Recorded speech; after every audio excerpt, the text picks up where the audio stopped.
Vamos para o texto da Bíblia, o texto do livro, capítulo 5.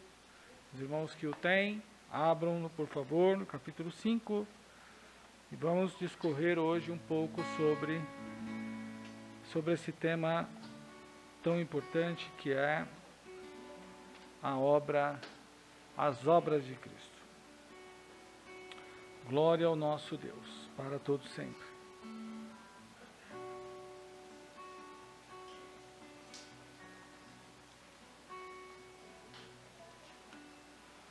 Glória ao Senhor.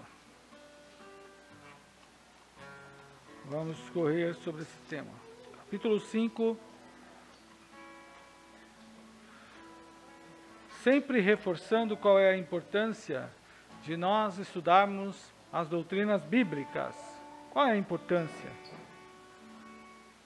de nós estudarmos as doutrinas bíblicas? Bom, a gente precisa ter conhecimento, estrutura daquilo que a gente acredita. Porque, de fato, é esta estrutura que nos sustenta. Senão a gente é levado por ventos de doutrinas, né? A gente pode acreditar em qualquer coisa que aparecer, e essa coisinha qualquer que aparecer pode nos levar, pode tirar a nossa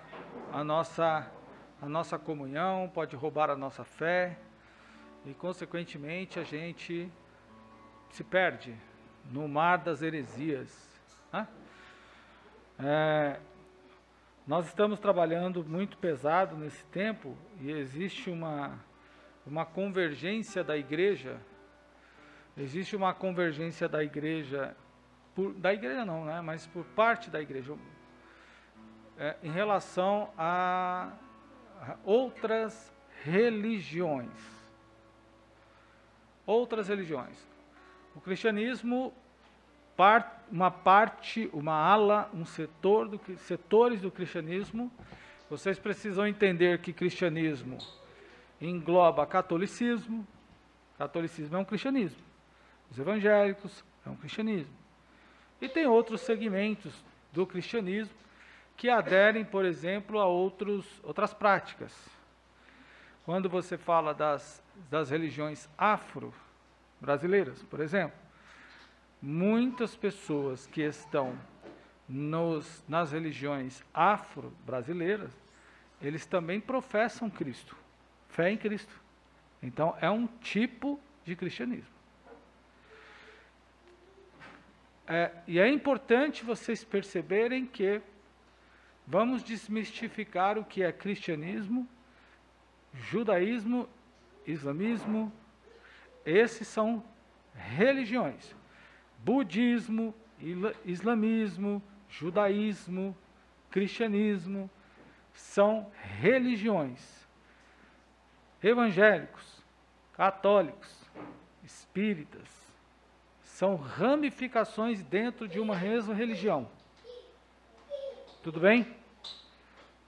Está claro para vocês? Então, o que é que está acontecendo? O judaísmo não crê em Cristo. Para eles, Jesus foi um profeta qualquer. Eles negam a divindade de Cristo. O que estudamos na semana passada? Cristo é Deus. Concorda? Que Cristo é Deus, né? Eles negam que Cristo é Deus, mas admitem que ele é um profeta. Quando alguém se aproxima do judaísmo ortodoxo, porque tem o judaísmo, dentro do judaísmo tem o judaísmo messiânico.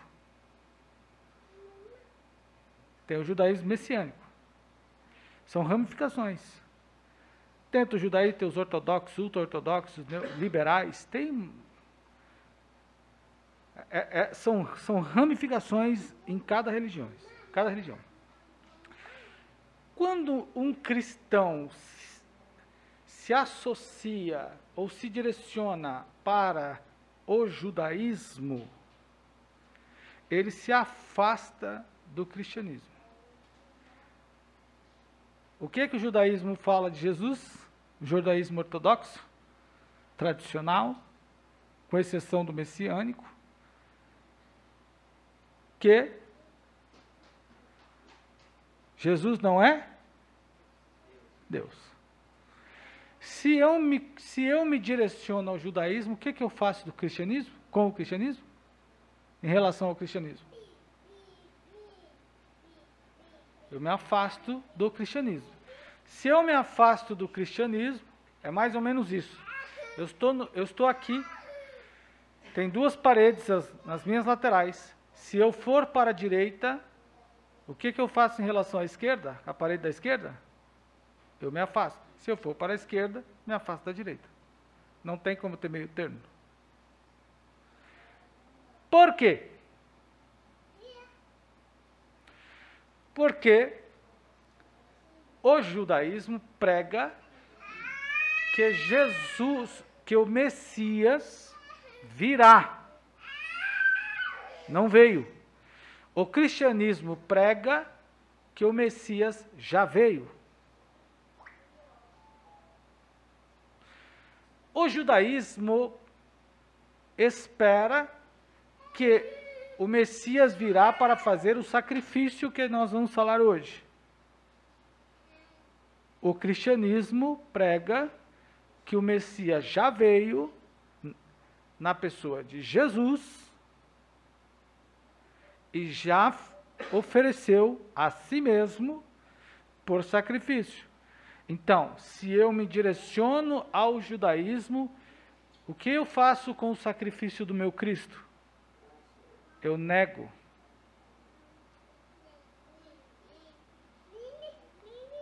Logo, eu estou me apostatando. Se eu nego que Jesus já veio, se eu digo que o Messias ainda virá, Messias é ungido, é Jesus para nós. Se eu nego que o sacrifício de Jesus é o sacrifício pelo meu pecado, logo eu estou me apostatando da fé. Então, quando eu começo a sinalizar que eu estou me direcionando para o judaísmo? Quando? Em que momento eu começo a sinalizar? Entre outras coisas, vamos pensar. Quando eu leio a Bíblia, Jesus nasceu em Jerusalém, né? Nasceu lá em Belém. A Bíblia foi dada aos judeus. Os profetas eram judeus. Ela foi escrita no hebraico. Mas Jesus veio para estabelecer o judaísmo. Os primeiros apóstolos, os apóstolos, oravam no templo dos judeus, usaram o espaço dos judeus. Significa dizer então que o cristianismo é uma reformulação do judaísmo? Não. Jesus cumpriu as determinações da lei e estabeleceu a nova aliança. A lei era a antiga aliança, que nenhum homem foi capaz de cumprir. Havia promessas na lei que dizia que todo homem que cumprisse a lei viveria por ela. Ninguém conseguiu, só Jesus. E o que aconteceu com ele? Depois da morte? Ele ressuscitou. Então Jesus cumpriu a lei e abriu com a sua ressurreição, a partir de sua ressurreição, ele abriu a nova aliança entre Deus e o homem, de modo que o homem não precisa mais praticar o ritualismo do Antigo Testamento, mas tão somente crer em Cristo. Então, quando a gente lê a Bíblia, aliás, quando eu me direciono então para o judaísmo, quando eu começo a inserir no culto utensílios, quando eu começo a usar paramentos do culto judaico. Quais são os utensílios do culto judaico? castiçal, arca, cajado de Moisés, vara de Arão, todos esses utensílios que remetem ao culto judaico. E quando eu começo a usar os paramentos, as vestimentas, quipá, talite, peitoral, eu estou sinalizando que estou direcionando para o judaísmo. Quando eu trago o shofar,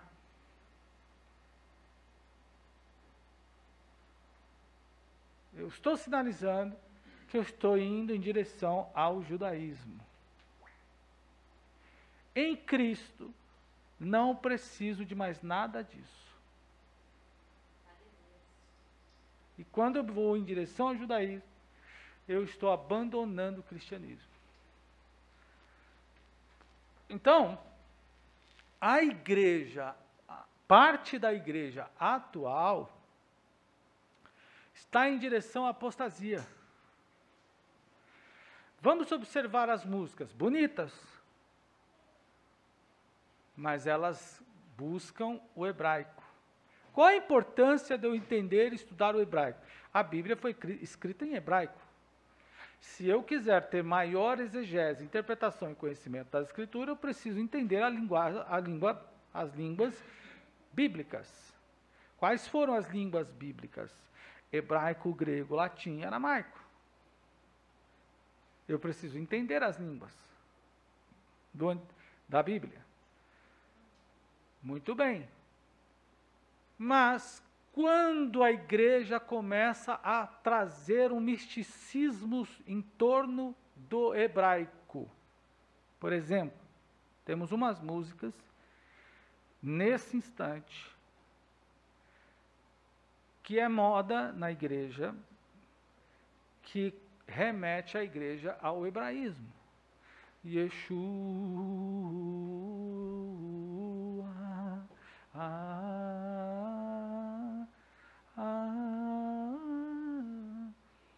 e outras nesse gênero.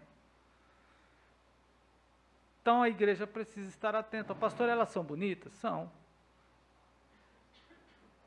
Mas a gente precisa estar um alerta, porque ela nos remete a um misticismo em torno do hebraico. E eu conheço pessoas que entendem e pregam, cristãos que entendem e pregam, que há um místico quando se usa o hebraico no culto cristão. Então eles aprendem a orar. Estudar o hebraico não tem o sentido de trazer o misticismo ou de mistificar o idioma, o uso do idioma como se fosse um poder do hebraico. A palavra, o mantra. Quem assistiu, parece que era o filme do Shazam, que é totalmente bruxaria, né? Tinha a palavra que ele dizia lá, não é? Para poder para receber lá a transformação. E há inúmeros cristãos que entendem que ao pronunciar o nome de Jesus em hebraico e outras passagens bíblicas também em hebraico, há um místico que vai tomar conta do ambiente. Aí eles inserem o shofar, aí eles inserem a arca, aí eles inserem o cajado, aí eles vão inserindo, aí eles colocam em suas casas miniaturas do rolo, não é o rolo, do pergaminho. E eles se envolvem completamente no judaísmo. O judaísmo tem muitos rituais, por exemplo, ritual para levantar, ritual para acordar, rituais para se vestir, tem ritual para lavar a mão. Por exemplo, nós cristãos viemos do trabalho direto para a igreja. No livro, Na mesa aposta que eu tenho em casa, o que é a mesa aposta? É um volume de 2 livros judaicos. Ele é escrito em hebraico e em português. Por exemplo, no mesa aposta, chamado mesa aposta, que o nome dele em hebraico é Shulchan Aruch, a gente não pode entrar no templo com a roupa do trabalho. Não pode entrar com a Bíblia no banheiro. Você não pode se levantar e dar 10 passos, por exemplo, sem vestir os paramentos. Tem que colocar o talite, tem que lavar as mãos. Nós acordamos, lavamos o rosto. Você vai até o banheiro, sua casa pode estar no andar de cima, no andar de baixo, não importa, o banheiro pode estar em diferentes lugares. O judeu não dá 10 passos. E esse não é só aquele cara que se veste de preto, ortodoxo. Esse é o praticante do judaísmo. Então, o que está acontecendo com parte da igreja?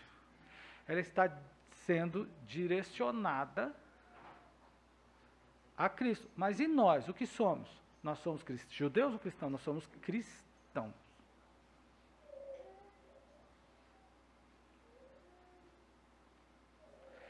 Então, o cristão é livre disso. Eu sou livre de tradições. Então, eu posso vir, como cristão, eu posso vir do trabalho para o tempo, por exemplo, quantos de nós já viemos direto do trabalho para a igreja? Quantos de nós tivemos a oportunidade de passar em casa e trocar de roupa, tomar banho? Que o judeu não pode fazer isso. Para entrar no templo, não pode. Então, o judaísmo, ele é carregado de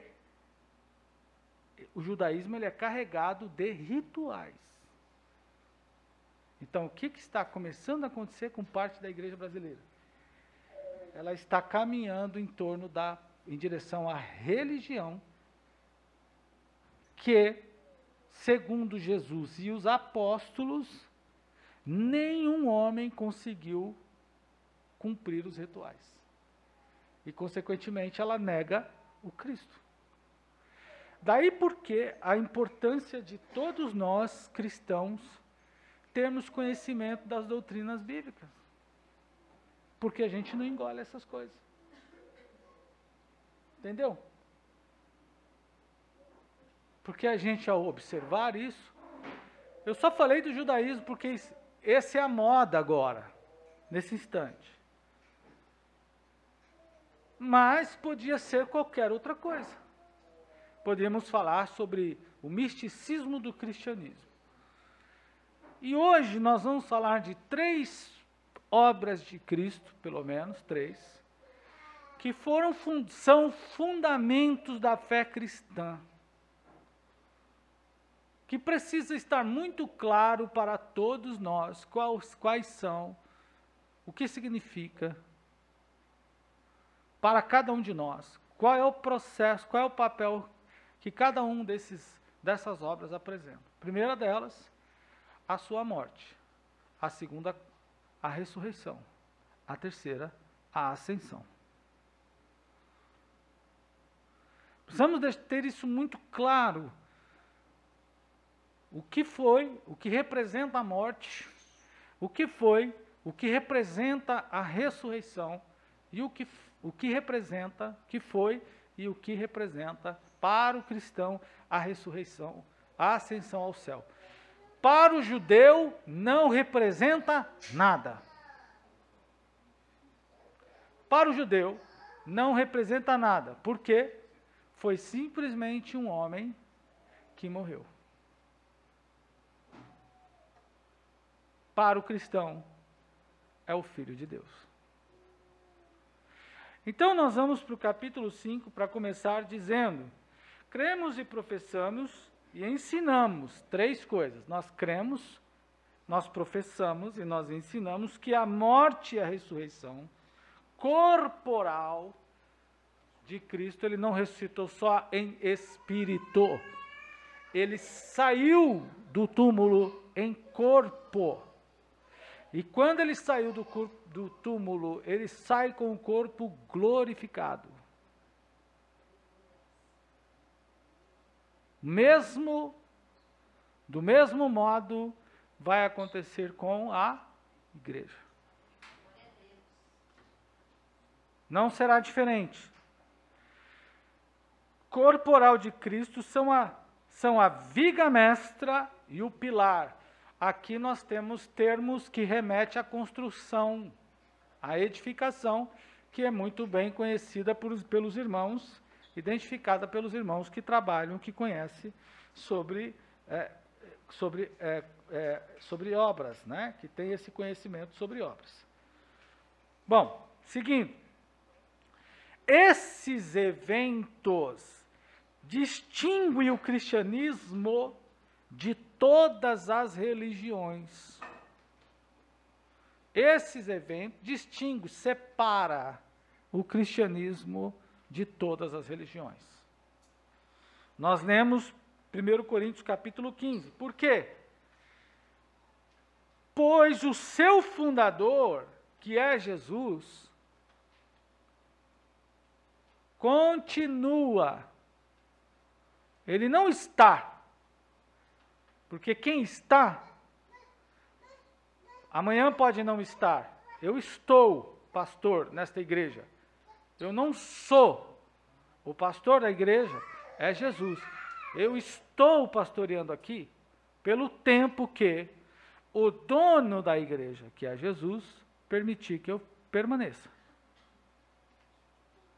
Agora, Jesus, ele continua vivo. Ele morreu, ele ressuscitou, e diferente de outros homens da Bíblia, por exemplo, como o homem que foi jogado na sepultura de Eliseu, o filho da mulher da sunamita, o Lázaro, a filha da viúva de Naim, a filha de Jairo, são personagens bíblicos que foram mortos e que também ressuscitaram, mas em seguida, qualquer que seja o tempo, morreram outra vez. Jesus, diferentemente de todos os demais, morreu, ressuscitou ao terceiro dia e permanece vivo e para sempre. Então, ele, nesse processo de ressurreição que nós acabamos de falar, nesse modelo de ressurreição, num corpo incorruptível. O que é um corpo incorruptível? O meu corpo se corrompe. O seu também. Além de se corromper em questões de relação, em relação ao pecado, também se corrompe em relação à própria destruição. Quando nós pegamos as imagens de anos atrás, 10, 12, 15 anos atrás, nós temos a percepção nítida, a possibilidade clara de ver como que o tempo passou para todos nós. Vocês podem ver isso, o Facebook se encarrega de fazer hoje. O Facebook encarrega de fazer isso. Concorda comigo ou não? Vocês já pararam para ver como que o Facebook mostra ano a ano, ou quase que dia a dia, dependendo da foto que você postou? Como que o Facebook mostra para você como você era lá atrás? Já parou para ver? Ele mostra como você é. No meu caso, o Facebook mostra como eu era mais feio, mas agora estou mais bonito. Comigo é diferente. No meu caso é diferente. O Facebook, eu tenho um acordo com o Facebook. Então ele aparece assim, lembranças. Ele não aparece como lembranças. Ele coloca assim para mim, aparece assim, ó, sinais de melhorias. projeções. Não é? Então ele ressuscitou. Nesse modelo de ressurreição de um corpo glorificado, que não se deteriora, que não se desmancha, que não cria, não se acaba pelo tempo, que não tem dor de coluna, que não tem bico de papagaio, que não sente TPM. Nesse modelo de corpo, Jesus é o primeiro. E quando ele ressuscita, nesse corpo que não está acessível ou sujeito à corrupção do pecado, à impureza, à prostituição, nesse corpo glorificado de Jesus, que tipo de corpo é esse? Que o corpo que não tem mais em que a pornografia, o sexo, o adultério, o roubo, a gulodiça é boa, a glutonaria e tantas outras coisas mais. Esse tipo de corpo que tanto faz a pessoa olhar para um prato delicioso contendo um cozido, um assado, um pudim ou qualquer coisa, não vai fazer diferença. Quando você passa pela casa de alguém, de manhã é uma maravilha andar pela rua, porque você vai sentindo o cheiro do café que vai saindo das casas. Você não vai, seu paladar não vai sendo aguçado? Pois é, com o cheiro daquelas coisas que você gosta. O tipo de corpo incorruptível que Jesus ressuscitou não estava suscetível a nenhuma influência, nenhum atravessamento de nada desse mundo. Absolutamente nada. Então podia ser uma costela no bafo, podia ser um belo prato de adultério, podia ser qualquer coisa, não provoca nenhuma reação no corpo. Vocês sabem que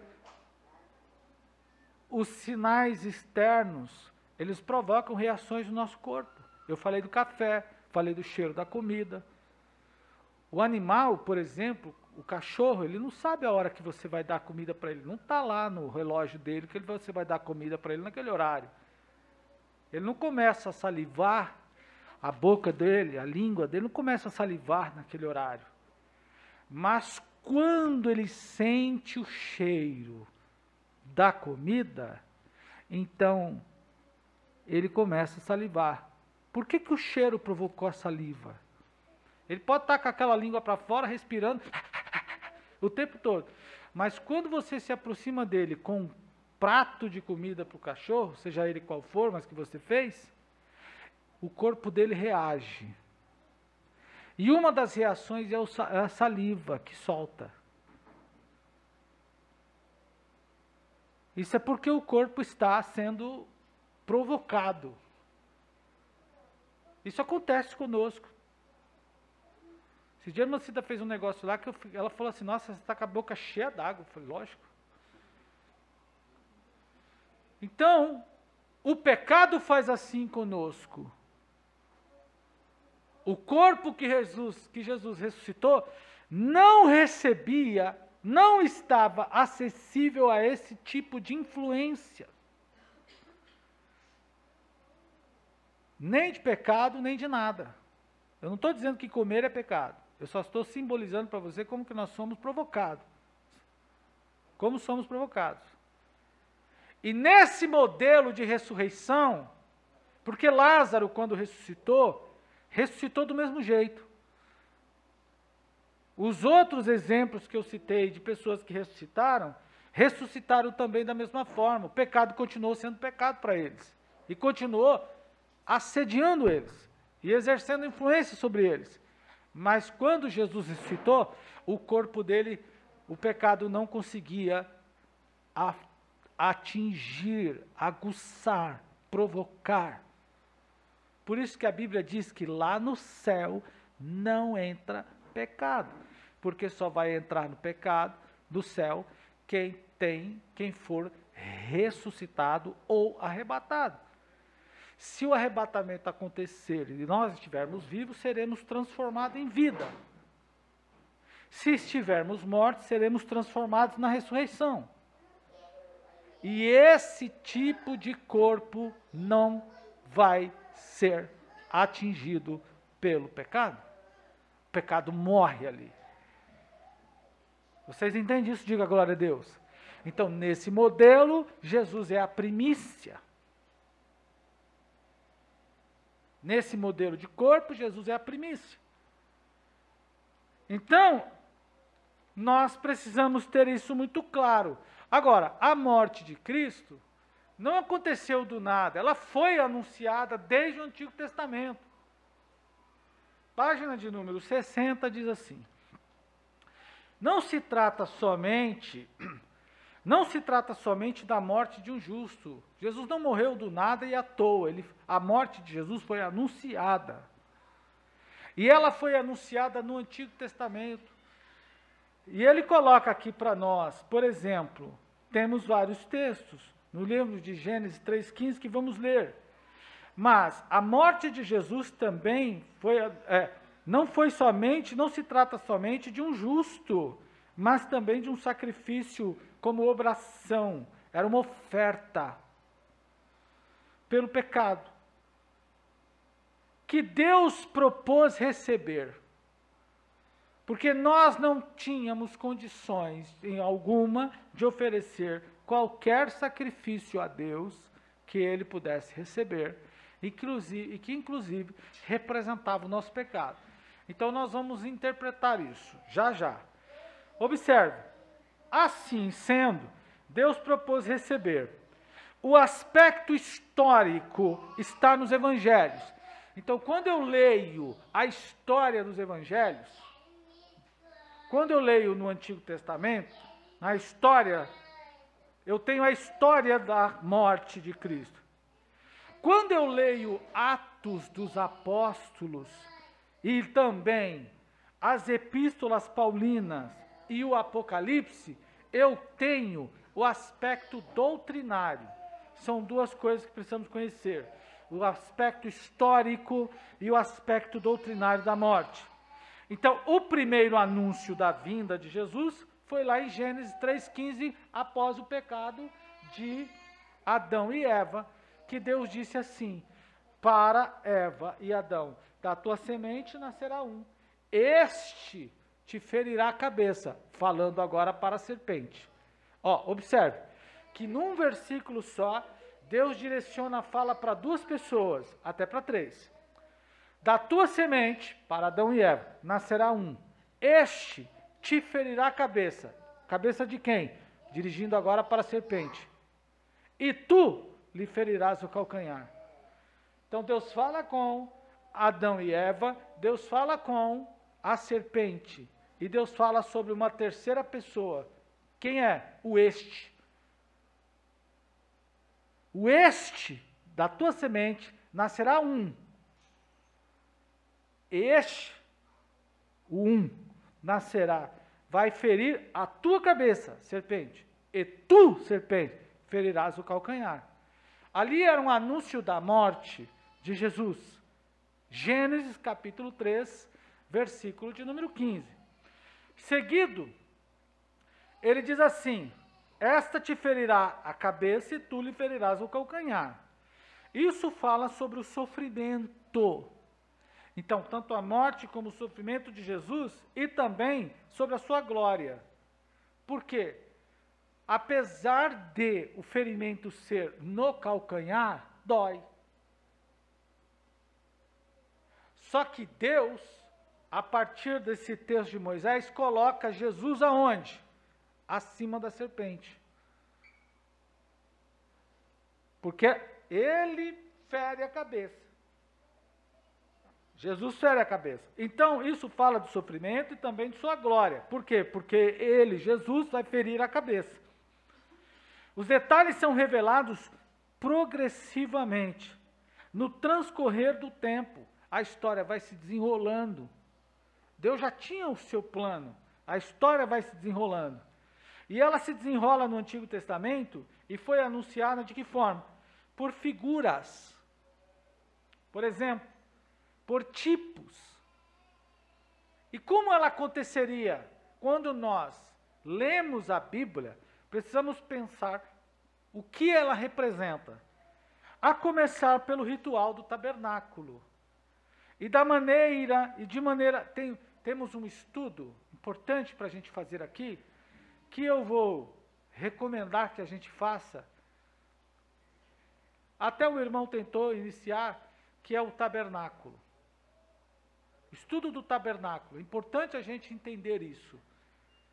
Não vou me adentrar a esse tema, porque vamos ocupar muito sobre ele. Mas vou utilizar outros tipos, outros exemplos. O tabernáculo dá um seminário importantíssimo para a igreja. O estudo do tabernáculo. De maneira direta pelos profetas, por exemplo, que ressaltam o cumprimento da profecia. Onde nós podemos ver Cristo no Antigo Testamento? Vamos ver? Vamos pensar. No Antigo Testamento. Olha como a morte de Cristo, olha como o sofrimento de Cristo, olha como o sacrifício de Cristo foi revelado no Antigo Testamento gradativamente, como que no montar de quebra-cabeça, e chegou até a consumação lá na cruz, na ressurreição e na ascensão. Vejam, começamos falando dessa questão do Gênesis, mas vamos mais à frente. Quando Isaac foi sacrificado, foi levado ao Monte Moriá para ser sacrificado. Quando Abraão colocou ele em cima do altar, qual era a representatividade do sacrifício? O sacrifício de um animal imaculado, sem mancha, sem defeito, era o símbolo de cobrir o pecado. O sangue dele oferecia esse sentido de cobrir, de cobertura, porque o pecado ofende, afeta a Deus. O homem não consegue alcançar o Senhor por causa do pecado. Isaías disse isso. O nosso pecado nos separa de Deus. Não é a pobreza que me separa de Deus e nem a riqueza. Não é o dinheiro e nem a falta dele. Não é a comida e nem a ausência dela. Mas é o pecado que me afasta de Deus. E quando se sacrificava um animal, o sangue desse animal derramado servia como uma espécie de lençol sobre o pecado. De maneira que o homem podia, então, se relacionar com Deus a partir daquele sacrifício por causa do sangue de um animal sem defeito. Mas antes do animal ser sacrificado, era feita uma transferência do pecado desta família ou desta pessoa que pecou para o animal. E isso era feito de que maneira? Simbolicamente, por meio da imposição de mão. O sacerdote transferia todo o pecado daquela família para aquele animal. E aquele animal que não tinha defeito era sacrificado. O sangue dele cobriu o pecado da família. Deus recebia o sacrifício do animal e perdoava a família. Muito bem. Quando Isaac foi levado ao Monte Moriá para ser sacrificado, o altar foi preparado. Isaac foi colocado sobre a pedra, e quando Abraão ia degolar o menino, porque era uma degola, o que foi que Deus disse? Não toque nele, porque eu sei que você teme a Deus. Sacrifício de humanos naquela época era comum. Isso vai além do ritual.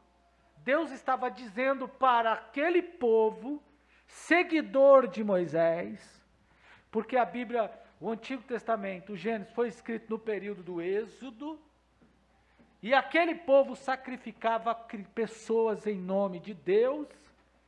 Então, quando Moisés conta essa história por revelação, além dele estar dizendo que Deus recebe o perdão, Deus recebe o sacrifício do sangue do animal inocente, Deus estava dizendo para aquele povo o quê? Eu não quero que vocês sacrifiquem pessoas. Por isso ele não deixou. Quando Abraão foi sacrificar, Deus disse não, olha ao seu lado. E quando ele olhou ao lado, o que é que estava preso pelas pontas? Estava preso entre dois arbustos? O cordeiro. Aí então Abraão tira o Isaque da pedra e coloca o cordeiro. Lá no Egito, ainda no Egito, o que aconteceu? Na noite da Páscoa, Deus disse, vocês vão matar um cordeiro, vão pegar o sangue e vocês vão espirrar esse sangue no umbral da porta. E toda casa que o anjo da morte chegar e encontrar o sangue do cordeiro no umbral da porta, ele vai passar e vai embora. Na casa em que ele encontrar e não encontrar, ele entra e mata. Ele não encontrou na casa dos egípcios, alguns, mas encontrou na casa dos hebreus. Consequentemente, não matou. Mas quem morreu? Além dos egípcios e dos que não creram na promessa. Quem morreu? A pergunta nem é essa, a pergunta melhor é essa aqui. Quem morreu em lugar dos primogênitos? O cordeiro. Então nós temos ali um exemplo, um tipo. Então percebam como a história está sendo construída. Os profetas foram dando sinais de como. E essa morte do cordeiro no lugar do animal, ou do Cristo, aliás, do cordeiro, a morte do animal em lugar do pecado do homem, a morte de Cristo no lugar do homem pecador, é chamado, isso é tido dentro da teologia, e é descrito para nós esta noite como sacrifício vicário. Que é sacrifício vicário? É morte substitutiva. Aquele cordeiro morreu no lugar de Isaque. O outro cordeiro e outros cordeiros, porque eram muitos, morreram em lugar da família dos hebreus. Jesus morreu em meu lugar. Então, é uma morte substitutiva. Ele foi imolado, degolado por nós. O Cordeiro Imaculado, sem mancha, morreu em nosso lugar. É claro que ele não foi degolado, ele não perdeu a cabeça. Vocês entendem o que eu quis dizer. Então, a morte vicária, substitutiva, todo o sistema sacrificial do Antigo Testamento fundamenta-se na ideia da substituição. E essa transferência da culpa do pecado pela vítima é simbolizada pela imposição de mãos na cabeça do sacerdote.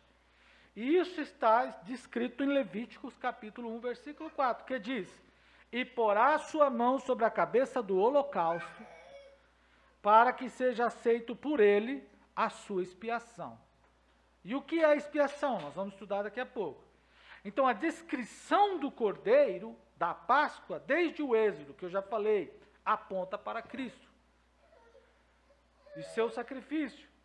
Não levarás daquela carne fora da casa, nem dela quebrareis ossos. Observe que o procedimento do sacrifício de Jesus também foi sendo descrito.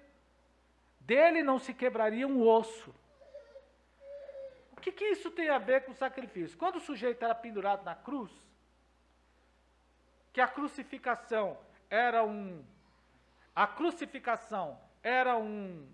processo penoso e doloroso das pessoas criminosas que é aplicado pelo Império Romano. Havia pessoas que morriam logo. Haviam pessoas. Mas haviam pessoas que não morriam. Eles não morriam.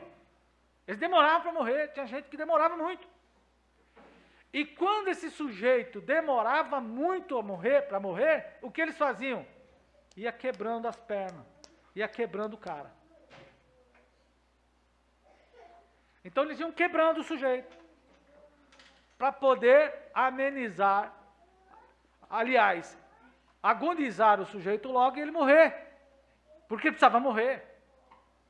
Não bastava deixar o sujeito lá vivo, pendurado. Ele tinha que morrer. A morte era a sentença. Então tinha que ser cumprido. Só que em relação a Jesus, a Bíblia diz, nenhum de seus ossos será quebrado. Você não vai ter seu... Preste atenção aos sinais. Ele não terá ossos quebrados. Preste atenção aos sinais. Ele vai nascer de uma virgem. Preste atenção aos sinais. E tu, Belém, de ti nascerá. Preste atenção aos sinais. Qual sinal? Perguntaram para Isaías. Isaías, qual sinal haverá do nascimento do Messias? Ele diz, eis atento o sinal. Eis que a virgem conceberá e dará luz a um filho. E ele será grande. E o seu nome será maravilhoso, conselheiro, Deus forte. Isaías capítulo 9.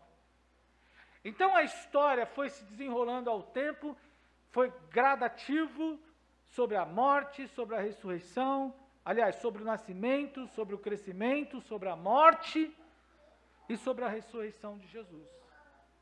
Sobre o método da morte, sobre o processo da morte, a esponja foi colocada lá, foi dita. A Bíblia conta, o Antigo Testamento narra todo o processo, inclusive da esponja, com a água, com o vinagre. Ele não diz que tem sede. O pastor e doutor Rodrigo, ele tem um estudo, vocês podem pesquisar na internet, sobre a esponja embebedada no vinagre. Vocês já leram isso na Bíblia. Jesus disse, eu tenho sede. E deram uma esponja com vinagre. A esponja tinha a função de papel higiênico de banheiro comum naquela época. As pessoas usavam o banheiro comum, coletivo, e como não tinha papel neve folha dupla, ou nenhum papel folha dupla, era utilizado a esponja que era jogada de novo numa solução, inclusive ali, para limpar, e outra pessoa usava. Era o processo. O sujeito crucificado. Então, quando Jesus diz, eu tenho sede, o soldado pega, e o Dr. Rodrigo Silva, ele é um arqueólogo, um dos mais renomados teólogos, arqueólogos cristãos de nossa época. Ele tem um canal no YouTube badaladíssimo há muitos anos. Ele tem 2 doutorados, um dele é em arqueologia e outro em teologia. Então ele fez essa pesquisa histórica e constatou, inclusive, quando o soldado pega a esponja, que era o tipo de papel, embebeda e coloca na boca de Jesus. Então, o sacrifício, a substituição, todo o procedimento metodológico, todo o método envolvendo a morte de Jesus, foi descrito no Antigo Testamento. Então, o cordeiro foi crucificado no Egito para a redenção de Israel, em lugar dos primogênitos. Deus feriu os egípcios e livrou os filhos de Israel. Da mesma forma, Jesus morreu em nosso pecado, por nosso pecado, nosso lugar. Ele é o nosso Cordeiro Pascal. Né? Pascual. Porque Cristo, nossa Páscoa, nossa libertação, foi sacrificado por nós. 1 Coríntios capítulo 5, verso 7. Então, no Antigo Testamento, nós temos o anúncio da morte. da vida, do ministério, da obra, da morte e ressurreição. No Novo Testamento, nós temos a constatação. Então, é um encontro. Por isso que Jesus diz, olha, aquilo que vocês leram, que quando vocês leem a lei, o que diz? Quando vocês leem o profeta, o que diz? Como é que vocês interpretam os salmos? Jesus vai puxando a história do Antigo Testamento na mente dos judeus, para que eles pudessem enxergá-lo naquele contexto. E mesmo assim, muitos deles não conheceram. Então, a morte de Jesus tem esse sentido para nós. Ele é o nosso cordeiro. O caráter da morte de Jesus é substitutiva. É anunciado de maneira direta desde o Antigo Testamento. Todos nós andávamos desgarrados. Cada um se desviava pelo seu caminho. Então, a palavra profética continua mais adiante dizendo, porquanto Deus derramou a sua alma na morte, e foi cortado, porquanto derramou a sua alma na morte, e foi cortado contado com os transgressores, que ele estava no meio. Mas ele levou sobre si o pecado de muitos, não de todos. Muitos não é todos. Por que não levou de todos? Porque nem todos acreditam nele. Então o que acontece com esse povo que está voltando para o judaísmo, meu irmão? Cristão que está voltando para o judaísmo. Eles saem da graça de Deus e assumem o pecado deles de novo?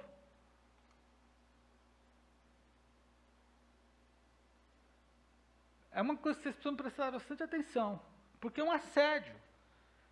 E principalmente das igrejas neopentecostais. Principalmente. Então, ele intercede por nós. Jesus via-se a si mesmo nessa profecia de Isaías. As iniquidades de todos os pecadores foram transferidas para o servo do Senhor, mencionado nesse oráculo de Isaías, que era um oráculo, é nessa profecia. Então, sua morte foi em nosso lugar. Ele morreu por todos, pelo pecado do mundo inteiro. Ele morreu por todos, mas nem todos aceitam isso. Então, se Jesus já morreu por todo mundo, que não dá-se a ideia de que todos já estão salvos? Então, por que o homem não será salvo? Se ele já morreu por todos, se o pecado de todos já está sobre ele. Se ele morreu em meu lugar, morreu por mim, morreu pelo rapaz que ontem eu publiquei um videozinho aí para vocês. Eu estava ontem, no horário do culto, estava acontecendo na internet, eu recebi um vídeo de um grupo lá da rua onde eu moro. Os ladrões estão pulando as casas lá para assaltar. E bem naquela hora o rapaz resolveu olhar a câmera dele e publicou lá, olha, acabou de acontecer. Ele morreu, Jesus morreu por mim, morreu por aquele ladrão, morreu por outros. Então por que o ladrão, se ele morre agora, não é salvo? E se eu morrer agora, sou? Jesus não morreu por todos nós? E o que vai fazer um ser salvo e outro não? A recusa do perdão.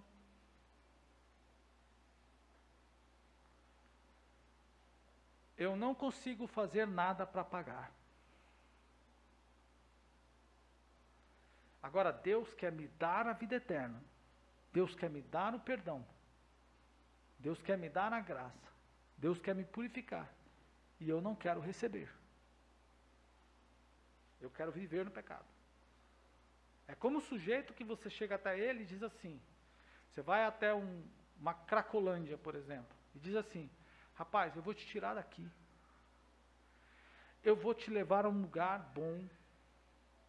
Eu vou te levar a uma casa, você vai tomar um banho, você vai tirar essa roupa suja, você vai ter uma família, eu vou te dar um ambiente. Aí o sujeito diz assim, eu não quero sair daqui. Eu não preciso sair daqui. É o que Deus faz com a gente. Ele olhou para mim, olhou para você e disse assim, você está no pecado. Eu estou te dando perdão dos seus pecados. E estou proporcionando para você a vida eterna. Eu vou te tirar deste corpo corruptível. Eu vou te tirar desse corpo de morte. Eu vou te tirar desse corpo que se destrói. Eu vou tirar suas dores. Você não será mais suscetível a nada desse mundo. eu estou te perdoando, você não está me pedindo nada. Aqui você tem a tendência de ir mal a pior. Eu vou te levar a um lugar onde o ouro lá só serve para fazer calçamento para o povo passar. Quer dizer, Jesus reduz as coisas de mais valor para o ser humano a o pó do pé do ser humano. E contudo, com todas essas promessas de Deus para o homem diz assim, eu não quero a sua proposta, prefiro viver no pecado. E é por essa razão, por não receber o plano de Deus, que o homem, que Jesus já morreu por ele, que Jesus já levou o pecado dele, vai para o inferno. E aí eu abro um parêntese aqui, para dizer aos irmãos, quantas músicas nós cantamos na igreja, que dizem que a gente paga pelo sacrifício, pelo céu. Tem uma música aí, Vitor, vou pedir para você procurar na internet, que diz assim, eu estou pagando pela salvação, estou pagando pelo céu, pela eternidade, pela bênção de Deus. Procura essa música aí para mim, por gentileza, não lembro a cantora. Eu postei ela faz muito tempo no grupo de louvor, eu acho, e pedi para vocês verem onde estava a heresia. Faz tempo já. Ué, não é de graça? Quando você pega o hinário da Assembleia de Deus, por exemplo, você vê música que nos remete a dizer que a gente está pagando pela bênção. Damares, né? Já achou aí? Pode jogar na tela para os irmãos verem, Vitor? Não sei se dá. Se der, você põe aí para mim. Só para a gente ver. Olha aqui, essa música, cantora, conhecida, renomada dentro da igreja, que tem popularmente suas músicas cantadas dentro da igreja. De onde que ela tira esta mensagem? Cadê a letra? Alto preço, né? Vamos ler. É isso mesmo?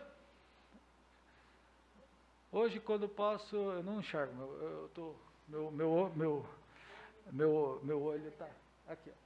Ó. Hoje, quando penso em desistir, trago a memória forte cena ali na cruz, tudo bem, teu sangue me justificando, minha alma registrando, embora o alto preço a minha salvação pagou, sem santidade não verei seu rosto, ó meu Senhor. Isso também custa muito caro. Isso também custa muito caro. Quer dizer, se custa, ainda está pagando. Vale mais do que meu próprio esforço. Eu tenho que morrer para as minhas vontades, para poder viver no centro. Estou obedecendo, estou renunciando o mundo com a minha cruz, dizendo não para mim, e sim para ti. Minha luz, isto tem um preço. Vou pagando o preço para te ver, Jesus. Ela vai ver Deus porque ela está pagando?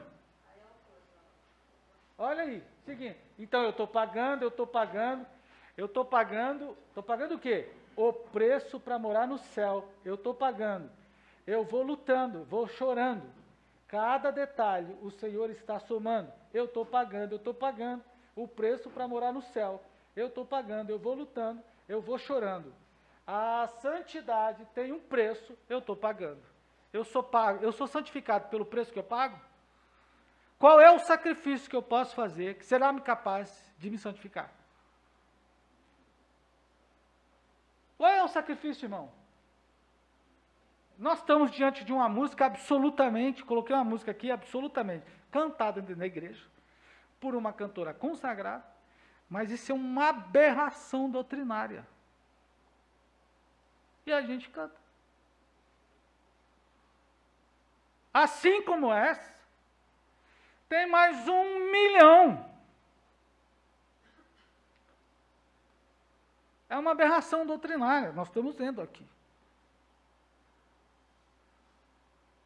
Tudo que eu receber de Deus é por sua graça.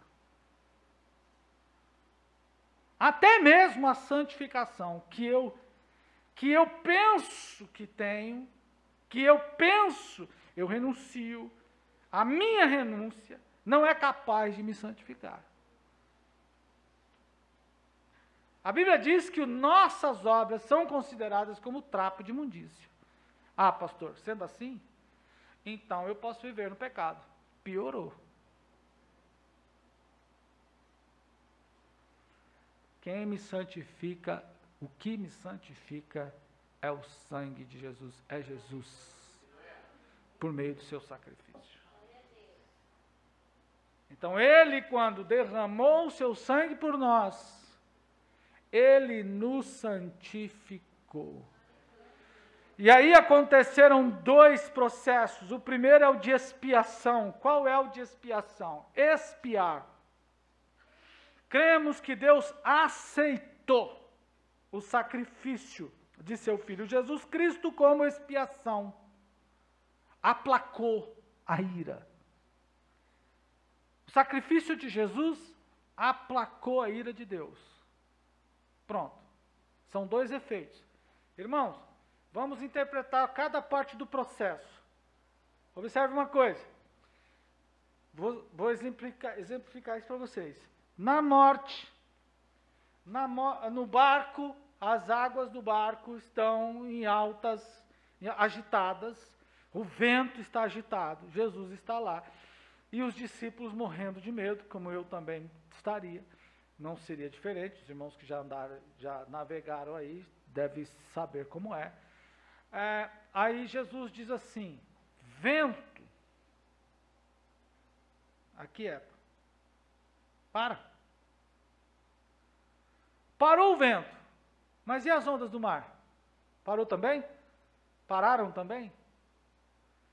Jesus parou o vento e Jesus parou as águas. Foram dois processos. Um provocava efeito no outro. O vento parou, mas as águas estavam em agitação ainda. Jesus para o vento e manda o mar se acalmar. Cesse vento e acalma-te mar. São dois processos.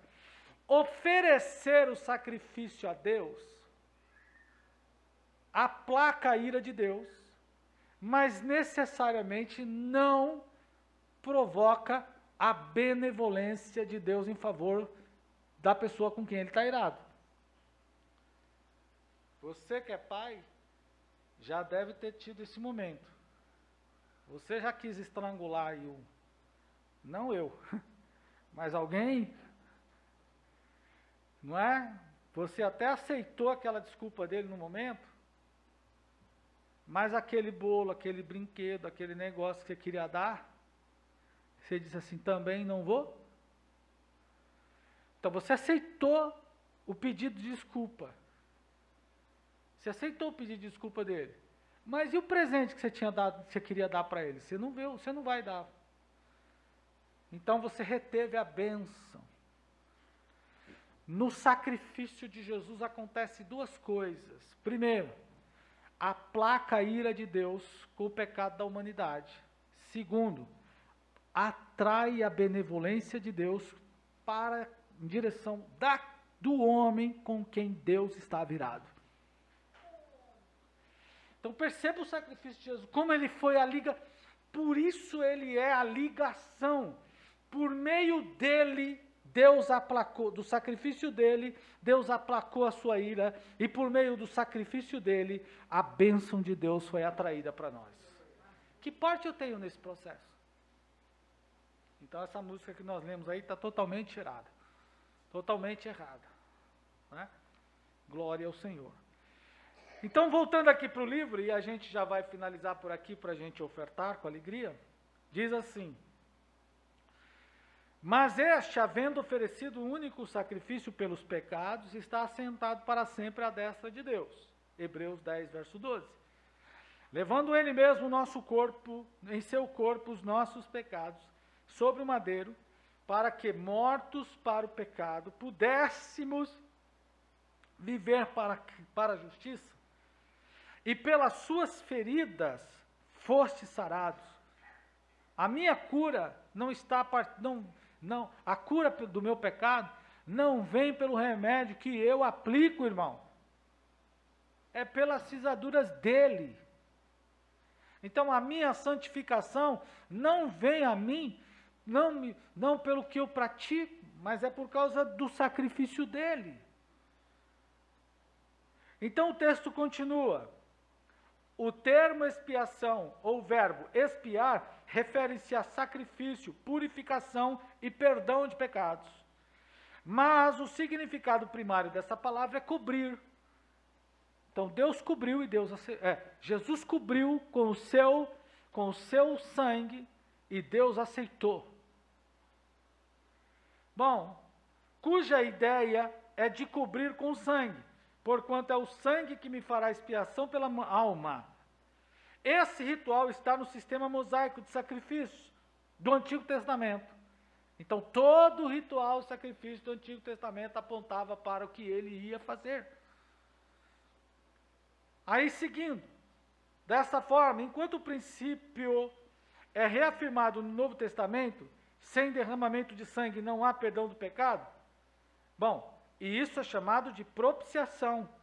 É o ato de apaziguar a ira divina e satisfaz a santidade e a justiça de Deus, resultando no perdão dos pecados. Esta é a benevolência. A benevolência é o perdão do pecado. A benevolência é Deus olhar para você e olhar para mim e dizer assim, você ou eu, quando a gente... É interessante as mulheres. Mulher tem um detalhe, né? Tem alguns detalhes. Um deles é quando a gente arruma uma cama e a cama não está muito bem arrumada. Então, aí você deixa aquelas rugas lá, você estica a cama, você deixa o negócio meio por baixo mal arrumado, né? Aí a mulher passa... Né, meu? Mais ou menos assim que está acontecendo lá com você.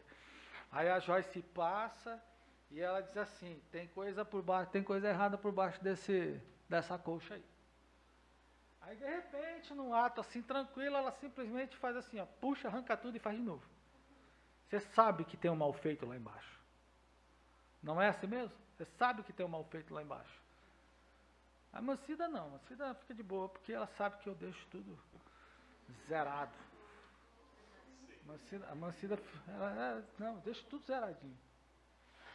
Então, irmão, o que acontece? Quando Deus olha para nós, Ele não vê só o bonito por cima. O que é o bonito por cima? No Antigo Testamento, os sacrifícios dos animais, quando Deus olhava para o homem, Deus só via a beleza do sangue dos animais. Mas o pecado estava no homem ainda. A sujeira estava por baixo da coxa. Precisava tirar a sujeira. O sangue dos animais do Antigo Testamento não tirava sujeira. Só cobria. Quando Jesus morreu, o sentido de cobrir vai além.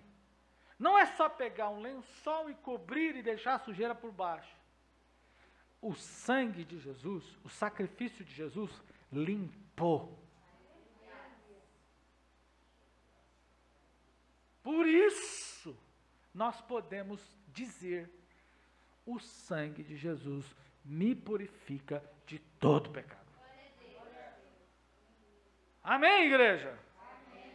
E o perdão do pecado. Então, quando Deus olha para mim, Ele não vê um homem pecador. Eu peco. Como eu disse, eu não tenho pecado que eu nem sei que é. Eu nem sou capaz de pensar a minha... Paulo diz, tem coisa lá, no céu, que o homem não é capaz de pensar. Se eu não sou capaz de pensar, não está dentro do meu universo de conhecimento, eu não sei nem o que é. Então não adianta ele falar para mim. Eu dei um exemplo aqui uma vez do pó patapataio, que muita gente não sabia o que era. Se você não sabe o que é, que sentido faz? Nenhum. Então quando Deus olha para mim, o que Ele vê? Ele vê um adúltero? Ele vê um ladrão? ele vê um mentiroso, ele vê um corrupto, ele vê um pecador, ele vê pecado, ele vê a mentira, ele vê os pecados que eu cometi que eu nem sei quais são. Quem vê os pecados em mim é o acusador. Deus, uma vez que eu aceitei o plano de Deus, o sacrifício de Jesus, quando Deus olha para mim, Ele me vê como santificado. Eu sou santificado por Jesus de Nazaré. Você pode dar glória ao Senhor?